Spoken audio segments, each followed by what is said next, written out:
Yes. All right, so let's talk about The Acolyte. So the show that I think everyone is excited about. Yeah. Because, it talks about the dark side, and we haven't seen very much of that. Right. So The Acolyte cast Abigail Thorne to play Ensign Oiris, whatever. This is noteworthy. Because, Star Wars name. Yes, this is noteworthy because Abigail Thorne is trans. Yes. Making her the first major first trans actor in a major role. Yeah. So just in Star Wars. Yeah, in Star Wars. Right. So two big important things here. Number one, this matters.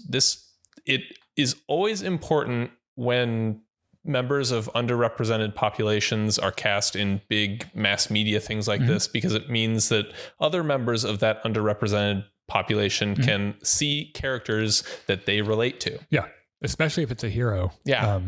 It would have been great when I was a kid growing up as a gay teenager to see cool gay characters, which is happening more now. I think everything is, so lesbians are still great for TV and movies. It's mostly because straight guys are alright with lesbians. Yep. However, gay characters are a lot more not common as now. In the line. Right. Yeah. It would have been great to have that show when I was growing up. But we've got this hot button thing about trans rights right now, which it's become a political lightning rod because of a lot of things. But there's a whole population of people out there who are going to be grumbling about this, and if you don't think trans people are people, just shut the fuck up. I don't know how many times I can say week after week that you're human trash. Just, you just are. And that has nothing to do with being tolerant or whatever. It's like, those are people, and you don't understand them or you hate them. And so you're being a dick about it, and you don't have a reason to be either of those things. So this kind of brings me to my second big point, which is that Disney allowed this or did this because some bean counters at the Walt Disney Corporation looked at a whole bunch of public opinion polls and hedged their bets that doing this would make them more money, or at least not lose them as much money as not doing it. Yeah. It's a pretty, it's funny you mentioned that. I'm reading a book right now called Burn It Down by someone. I can't remember who the author is. I'll pull it up while I'm talking about this, but it is all about the terrible, septic, disgusting Hollywood culture. Just all of it is just fucking terrible. And there in the book, the author talks to a bunch of different Maureen Ryan, by the way,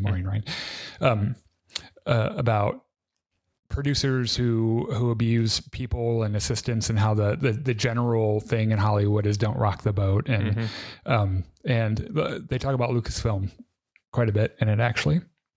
And it turns out that Lucasfilm is pretty much as bad as everyone else is, and which is really too bad, because you would think them having a female president that, but that's how it is in Hollywood. You don't rock the boat.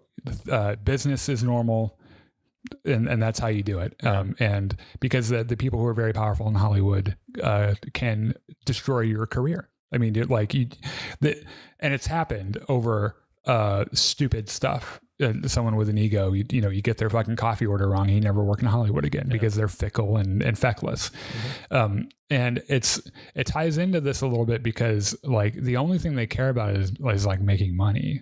So if they could make literally $1 more by having all the characters being super anti-trans and terrible, that's what they would do. And they wouldn't give a fuck. If it made them more money, that's what they would do. So it just always kind of gets me, because it's hey, good job for casting a trans character. But then I think about it, it's it's because it'll make you money. And that just feels kind of gross. This is your daily, weekly reminder that corporations don't care about you. Yep. Disney does not care about you. Lucasfilm does not care about you. To them, you are a walking wallet who exists to feed them money. Yes.